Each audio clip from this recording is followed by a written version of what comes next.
following me. They attacked me in front of my house.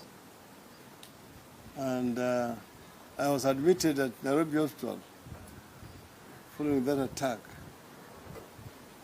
Then thereafter, I got an information that they were looking for me and they may harm me, as narrated in that story. So I took off. I was evacuated from here through the grace of the Catholic Church. One father, Father Marco Pio, and a Catholic nun, Sister Diane, from the United States. They took me on that journey.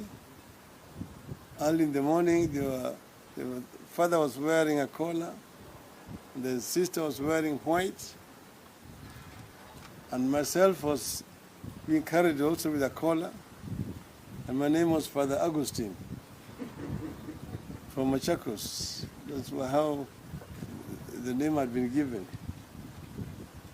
We passed through all these roadblocks from Nairobi all the way to Kisumu, where we arrived, and I was taken to the Catholic mission up on the hill.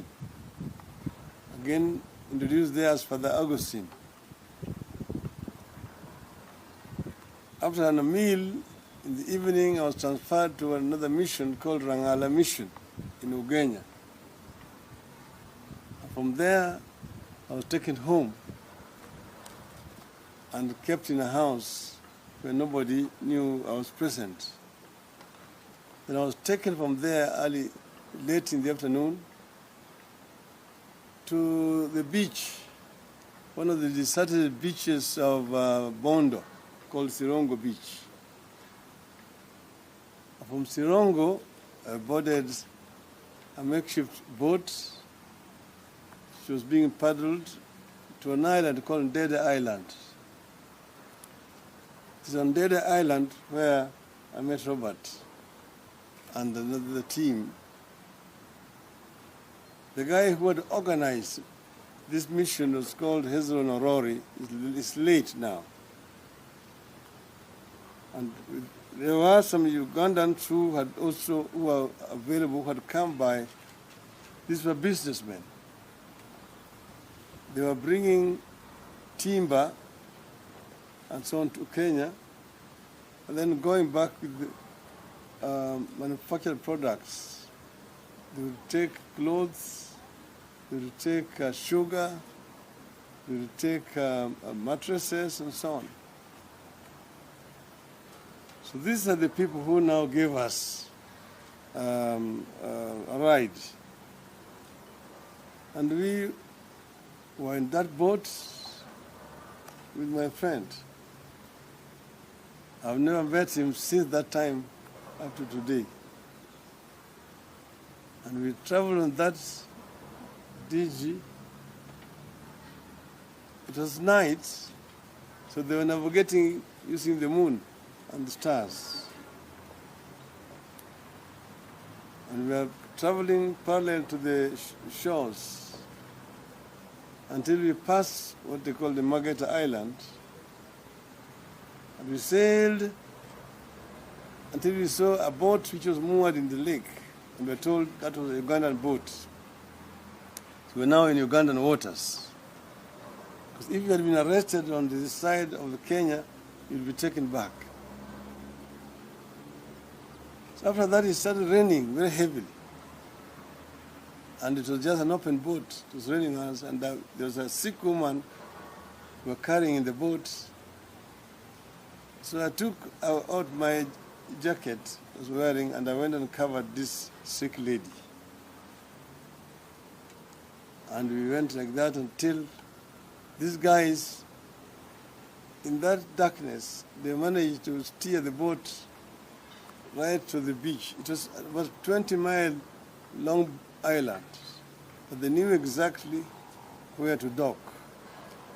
And we came out with the boat. We went up almost like a cliff to the village, and then settled in the village for a night. We were well received, and we spent the rest of the, we arrived there around 3 a.m. in the morning. And we spent the rest of the night there. In the morning, we walked around the island. These guys set out to go and get me Ugandan papers. So they eventually got me Ugandan papers. And from here, in the late afternoon, we set sail again. This time my name was changed to Joseph Ojiwa Wadea. That's how we now travel from this island. And as we were moving again in the lake, it started raining again.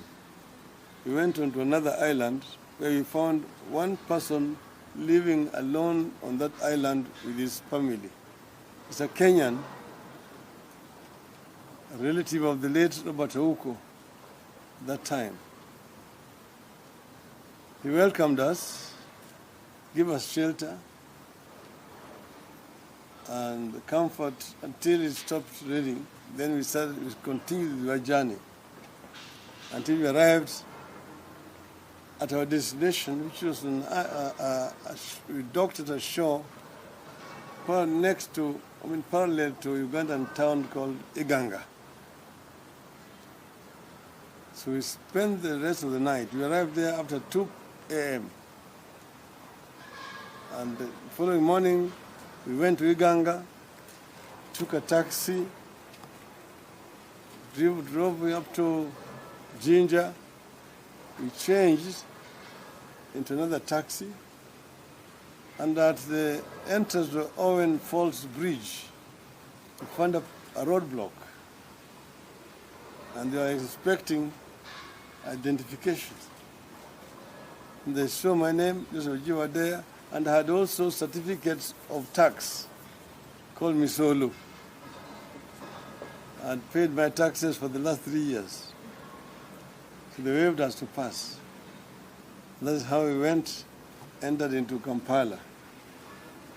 And then I managed to track my friend in Kampala, Mr. Shem Luanga, who then received me. And from there, I now parted from the company I had come from Kenya. I was in the hand of Ugandans. I spent some time in Kampala. Eventually, I managed to find a way, because I was registered with the United Nations Human Rights, High Commission for Refugees.